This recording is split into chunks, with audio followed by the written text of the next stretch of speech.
Hello, welcome to our second episode of the podcast that we're recording with PropertyTax.io. I'm here with Jim Goodrich, who is a MAI appraiser, mainly practicing in residential, though, through expert witness testimony for higher-end properties and more complex valuations. You also happen to be my father, and my name is Glenn Goodrich, and I'm the founder of PropertyTax.io. Today, we were scheduled to record a podcast that was kind of being a projections of what we think values are going to do next year with the appraisal district. However, we are flexible and wanted to react instead to a bill that was filed on Friday. So we were recording this on March 7th, 2023. So on Friday last week, a bill was filed in the House, the Texas House. There's a lot going on with the Texas legislature right now. But this bill in particular is kind of a big deal in that it has, in my opinion, the most dramatic ramifications on our property tax system. It was basically the essence of the bill, and I read it so that you don't have to really. What it does is it decreases the homestead cap from 10% down to 5%. Right. So what's your understanding of the homestead cap? What is that? I mean, because there's homestead exemptions, and then there's homestead caps, which are actually two totally separate things. Like, what's your understanding of the homestead cap?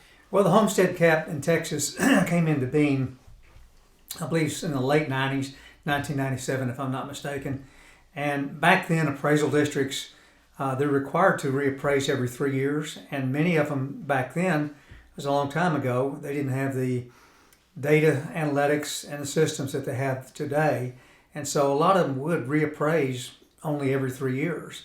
And so you might go for, 2 or 3 years without being reappraised, and the market may have gone up, 15, 20% in that time period. And so you got a pretty big shock one year. So the legislature put a 10% cap in on how much your appraised value, not your market value, but your appraised value, which you pay taxes Can we on. dig into that nomenclature for a little bit? Because Sure. market value is what? In the appraisal district world, what does market value mean? Well, it's what your property would sell for if you put it on the market. Okay, and that's a valuation as of January 1st of the tax year. So what a hypothetical buyer would pay for your property on January 1st, in this case of January 1st of 2023. Right. Now, the next word or phrase that I'm going to use is, there's a point of confusion in Texas on this. Right. You just referenced it before as the appraised value, but in Depends on which county you're in. It depends on right? which county you're in. Yeah. Right. I think I personally like assessed value as the term to use for it. I think the comptroller uses appraised value. Okay. I think the law, the tax code, references it as the homestead limit, which I kind of like that word. That really kind of encapsulates what it is. And don't forget Dallas. Dallas calls it homestead cap. Oh, cap value. Cap value. So that's a point of confusion. I really think, my own personal rant, needs to be cleared up. We need to have the same nomenclature in all appraisal districts about what this particular topic we're covering is called, is referenced. Right. So you just called it appraised value. You might see it in one county called assessed value, or in another county called it homestead cap value. But the essence of what you're saying is there's your market value, which has no cap on it. Right. That can float up or down however much it needs to reflect what the appraisal district thinks it would sell for on January 1st. Let's just settle on assessed value. Fair enough? We'll call it assessed value for this podcast is the homestead limit. That's that 10% homestead cap that comes into play only for what kind of properties? For your residential homestead only. So it's 10% over your last year's, whatever term we're using, assessed value? Assessed value. Assessed value. So if your assessed value last year, which you actually pay taxes on, was, let's just say around number $100,000, the most it can go up to, if it's your residential homestead, is $110,000. Your market value may go up to $150,000. There's no limit on that. So just to kind of tie a nice bow around this nomenclature talk, because I think it's important to understand the vocabulary to even understand the law. Mm-hmm. So there's taxable value. And that's a term I think is pretty universal. People understand, we have multiple taxing jurisdictions, your ISD, your city, your county, and there's your taxable value will be different for each jurisdiction. Your assessed value will be the same for every jurisdiction. The reason why your assessed value and your taxable value is different for each jurisdiction is because the ISD will provide a $40,000 homestead exemption. Right. The city may or may not provide a homestead exemption. So the taxable value is assessed value minus exemptions. Gotcha. And that gets you your taxable value. Yeah. You then multiply your taxable value by your tax rate to get the taxes for that particular jurisdiction. Right. So understanding why assessed value is important. The lower the assessed value, the lower your taxable value, the lower your taxes. Maybe. Depends on the rate, though, too, doesn't it? That's true. Because that formula that you just mentioned is a two-variable formula. Taxable value times tax rate. That's a good catch, and I'm really glad that you said that because I have probably fallen victim to what I imagine that we are about to tell most people not to fall victim to, Right. which is assuming that you have a lower taxable value means you're going to have lower taxes. Right. So let's get in actually to now that we've covered the nomenclature, let's cover what the actual House bill. The bill on the table, yeah. The bill on the table that was filed on Friday. They proposed, the congressman, I forget his name, he's based out of Dallas, Right. covers downtown Dallas area. His jurisdiction is like downtown Dallas, uptown, I think part of Park Cities is what I read. All right. I forget his name. Myers, maybe? I don't know. Don't hold me to that. Yeah. He proposed that the cap goes from 10% to 5%, Okay. but that it now it applies to not just residential homesteads, but all real property. What does that mean? What does it mean? What is all real property, and how is that different from a homestead? Well, real property is real estate. So it would include residential homesteads, which most of us have if we own our house. And it would include rental property. It would include Airbnb, for example. It includes all commercial properties. So your office buildings, your shopping centers, your 7-Elevens, gas stations, that sort of thing. All commercial property. It does not include what's called business personal property, which is machinery and equipment, computers, that sort of thing. Or like minerals. Right. It does not include minerals. Oil, gas, things like that. Right. So that sounds good, right? Decreasing the cap would decrease the assessed value. Lower assessed value, like I just said, I'm kind of setting up a straw man argument here, but lower assessed value means lower taxes, right? Maybe. And Same answer. Right. You didn't trick me. Yeah. So that because of the tax rate. Right. So I mean, basically, let's just not play games about how we feel about this bill. How do you feel? How do you feel? But put your cards on the table. How do you feel about this bill? Well, I heard someone describe it as kind of like cotton candy. It tastes good, but it's not good for you. So if I'm the city or the school district, I need a certain amount of money to operate. No one would deny that. Right. And I need more money now than I did last year. Everything's more expensive. My salaries are more expensive. Operating costs, everything's more. Inflation, right. Yeah. So if you limit, remember that formula, it's two variables. It's the taxable value times the tax rate equals the taxes that I get to collect. And so if I need $50 million to run my city or my school, I'm going to get the $50 million, no doubt about it. So if my values are limited because of this 5% cap, then I'm going to have to adjust the tax rate up. Yeah. Otherwise, I'm not going to be able to run my city. I'm going to have a deficit. Right. And so we're just playing games with it, really. That's what it amounts you're to. shifting, yeah. Because I'm gonna put more bluntly than you did. I think it's a really poorly thought out proposal. I think it's strictly political because it sounds good. it sounds good to the masses. Go from 10% to 5%. But when you get wonky, which I'm sorry, but with property taxes, with taxes, you have to get wonky with it. What's the bottom line going to look like? Mm-hmm. And if you're just saying, oh yeah, we'll decrease assessed values to make you feel good when you get your notice from the appraisal district, but on the back end in October, we're just going to increase tax rates. Yeah. And it's going to completely offset. Nobody's tax bill is going to be decreased. It's a completely worthless bill, yeah. in my opinion. The tool is already there. That's the problem. The tool is already there. Senate Bill 2, which passed, 2 sessions ago with Senator Betancourt? It went into effect January 1st of 2020. Okay. Senate Bill 2 did. It's really a good bill, and it requires the entities, the taxing entities, to adjust their tax rates along with the values. If the values are going up, the rates have to go down to compensate. So let's back into why Senate Bill 2 was passed, okay? And it was passed by Senator Betancourt, based out of Houston area. Right. I don't know exactly which part, but Houston area, Senator Betancourt. He had noticed that Dallas ISD, this was back in like maybe 2018 or 2017 or some time period right there, that values had gone up dramatically in Dallas, like 10%.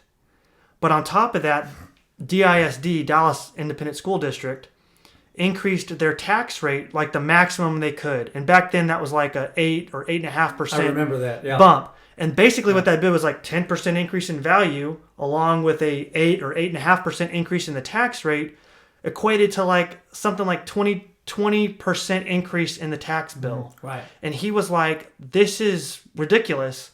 So he drafted Senate Bill 2, worked really hard, and got it passed. And what that effectively did was said, hey, DISD, you can only increase your new revenue by, you can only increase your revenue by 2.5%.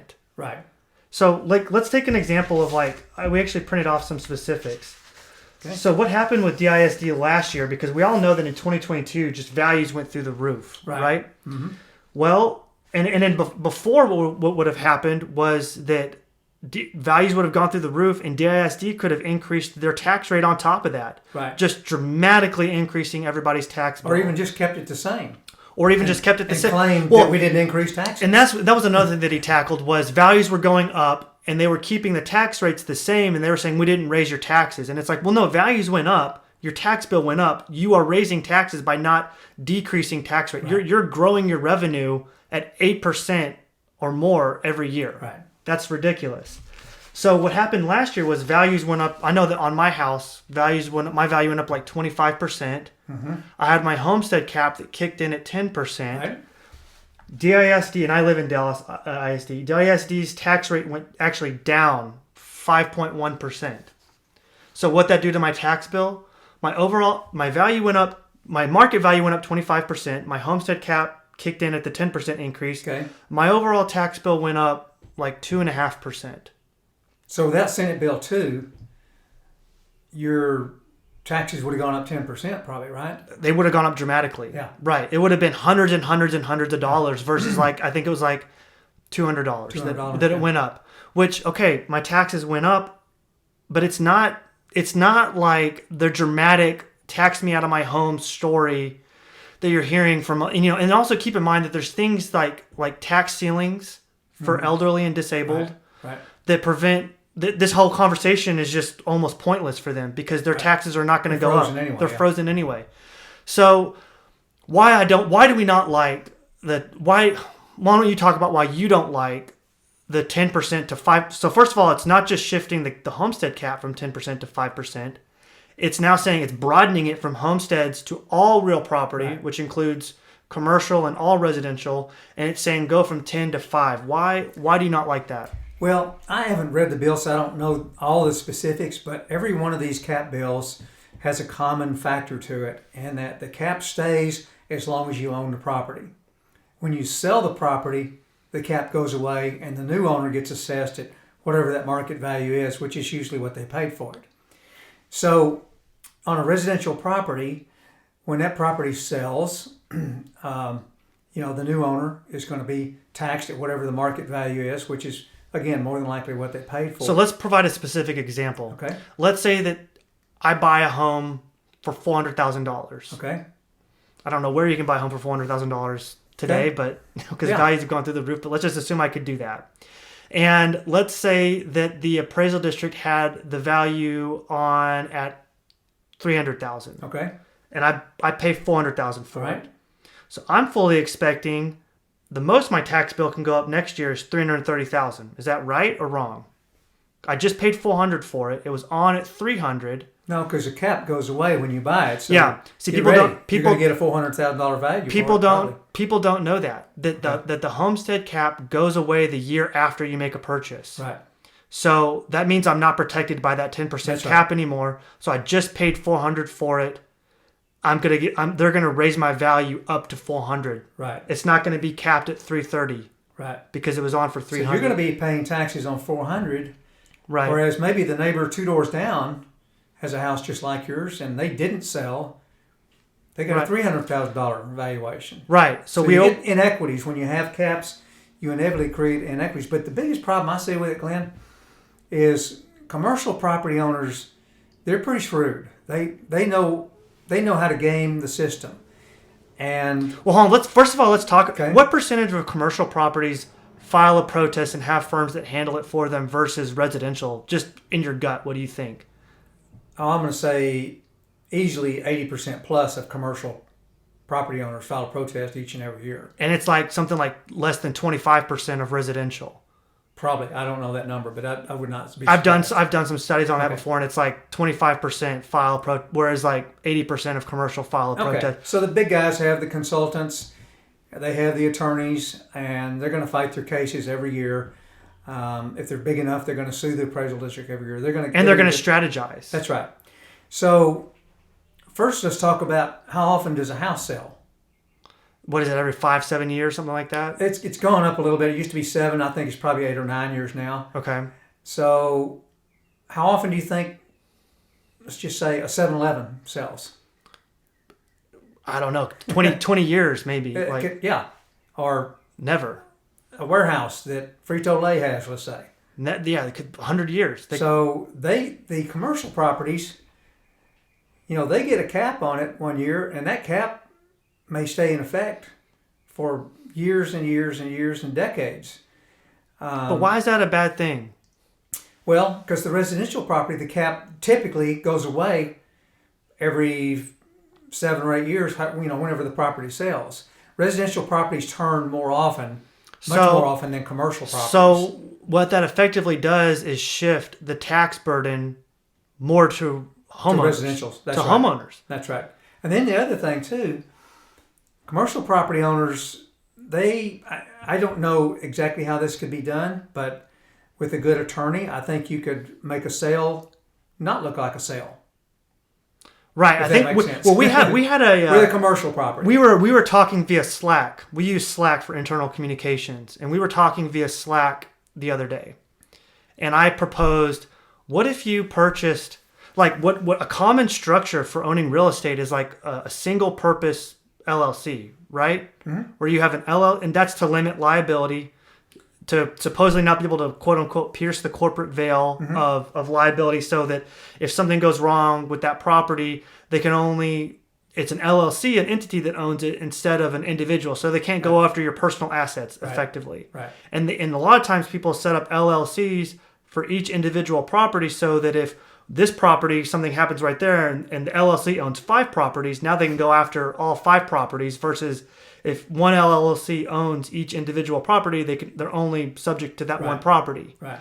Well, I proposed via Slack the other day, what if you buy an LLC instead of buy the real estate? Because now there's no deed change. Right. Now there's no transaction of real estate. Right. You have bought an LLC that owns.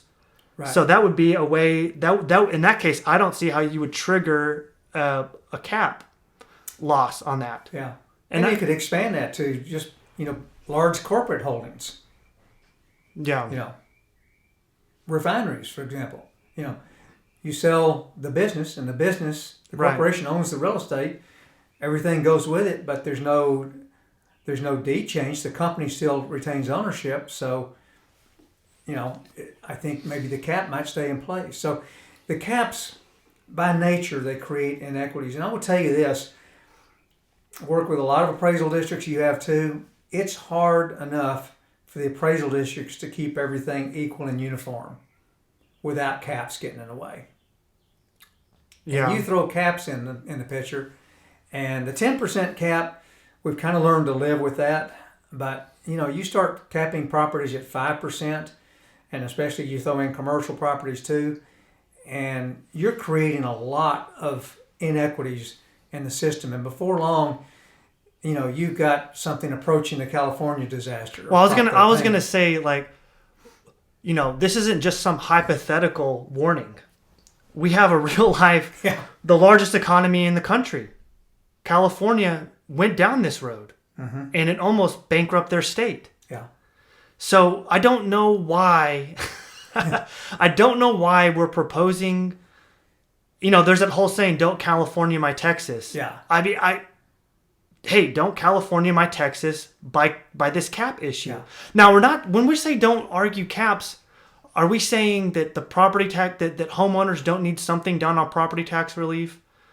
Oh, sure. Like, what are some other levers? We've got the solution. We've got exemptions. You're seeing already the Senate this year has proposed the school tax exemption, homestead exemption, be raised from $40,000, which they just raised it to 40 a couple of years ago from 25. Actually, actually in 2022. Okay. It was on the ballot in May of 2022. It used to be $25,000 for ISDs. That was legally the legal minimum. And they just increased, like you're saying, to $40,000. So that's 1 year old. Okay. And so now they're proposing to take it to $70,000. And as I understand it, every senator has signed on that. So that's probably going to go. So that's one of the levers they can pull, is increase the homestead exemption. But the big one is they can adjust the tax rate. Right. They already have the solution to this. And it's really a pretty good solution. And again, you're probably trying to wrap this up, but I'll just go back to what I said earlier. The 5% cap is like cotton candy. It tastes really good, but it's not good for you. Well, I don't necessarily think we need to wrap it up because it's a podcast, and we don't have to limit ourselves. I think we're going to go into a little bit more detail on some stuff. Okay. Because if you're listening this far, I imagine you're kind of wonky. So thank you for staying with us. But what are some other solutions, like with Senate Bill 2? So like what Senate Bill 2 said, there's this you have to identify the no new revenue rate. In other words, if value went up, what would the tax rate have to be to keep your revenue the same? So if value's going up, you have to decrease the tax rate to offset that, the overall tax collection. Right. So they have to identify the no new revenue rate. And then they can have the voter approved rate, which is the maximum they can increase it without putting it on the ballot. So for an ISD, the revenue can go up a maximum of 2.5% before they put that on the ballot. Right. I know that one of the things that they're proposing is let's decrease that 2.5% to 2%, and use this state surplus that we have to buy down the deficit that would cause with the ISDs. Right. So to me, Senate Bill 2 has proven itself. Well, what have you found? The theory's great, but have the entities actually lowered their tax rates? Well, I think I just showed you the example that I lived in Dallas ISD. They decreased it 5.1%. Okay. In Tarrant County, Fort Worth ISD decreased it 4.6% this year. From 21 to 22, right? From 21 to 22. Okay. And then McKinney ISD, and I'm just offering a sample of different ISDs in different counties. McKinney ISD decreased it by 4.6%. I don't know of any taxing entity, a substantial tax entity that went above the maximum 2.5% and put it on the ballot for the voters to approve a higher tax rate. Right. Well, I did see a post from the Austin American Statement, I believe it was the paper, and they said that the typical house in Austin is going to pay less taxes in 2022 than in 2021. Right. So I don't know what they did to the tax rate, but obviously, as we all know, values have gone through the roof and then some in Austin. So they must have really slashed the tax rate for that to happen. Here's another angle about. Let's just talk. There's a few more things on the cap I want to touch on, if you're okay with that. All right. One is, what other larger economic ramifications would that have? And then number two is we already see right now people experiencing, my value went up to 25%. I'm capped at 10%. What's the point of filing a protest? Because I can't save any money. Right. So they're disengaging from the process. In other words, the cap makes them not take action. Right. And you can understand that. I understand that, but it speaks to incentives of being involved with the process. Mm-hmm. Because how many people actually show up to the votes on the tax rates? You can usually count them on one hand. Exactly. That's a part of the process that needs a lot of help. Mm-hmm. A lot more people need to show up to that. But last year we had record high protests that were filed. Mm-hmm. And there's something to be said. Look, I'm going to ask kind of a rhetorical question. Like, what's your favorite tax? Which tax has everything perfect, that there's no trade-offs, that does everything, income tax, there's no, what, property tax, and then, a VAT tax or a sales tax. Mm-hmm. Like, all those taxes have trade-offs. So nobody's arguing that the property tax system is perfect. But one of the benefits of the property tax system that I like compared to the income, because your income tax is typically taken away every biweekly, right? Out of your check. Out of your paycheck. And it's it's in the background and you don't really notice it. The sales tax is that exaggerated. Every transaction that you make is being taxed, and it's totally in the background. You don't even think about it. Right. Now, the one tax that's like in your face, huge and obvious and pisses everybody off is the property tax. Right. I actually think that's a good thing because you're paying attention to the tax. Calls attention to it, yeah. Calls attention to it. It's not some background thing that you don't even pay attention to. So I like the property tax in that sense. When you lower caps and you get people out of the process, I don't like that because that takes away accountability, I think, in the system. So you mentioned people sitting out the protest season this last year because their values went up 25% and they were capped at 10%. So I guess where you were going with that maybe is if the cap is 5% and my value goes up 20%, but I'm capped at 5%, it's like, right, why bother? I mean, unless I can get it, right. I'm just not going to be able to, am I going to go down there and settle for a 1% cut? It's not worth it. Well, it. I think it's funny that, nationwide, the process of challenging an appraisal district's value is called different things. Mm-hmm. I've noticed that almost everywhere else, it's called appealing. I'm appealing the property tax value. Okay. I'm filing an appeal. In Texas, what do we call it? Protest. A much stronger word that speaks to the nature of how we view taxation and independence here. Mm-hmm. So I think there's a reason why that word was chosen and everywhere else chooses appeal. So it kind of just strikes me as not very Texan to get people disengaged with the process. Yeah. And caps do that, in my opinion. Mm-hmm. I'm not saying that, I still think people need to be pay more attention to the tax rates, but let's not just rubber stamp the valuation process with the appraisal district and get people disengaged with caps. Right. The other point I wanted to cover was the broader economic ramifications of a cap. And this is, again, not hypothetical. We've seen this proven with California. Yeah. Like what happens when you... So right now we're seeing in the market, kind of tie it to a real life example that we're experiencing today, mortgage rate increases. Right. From 3 to 7%. And the impact that's having on sales volume. Right. What's happening with that?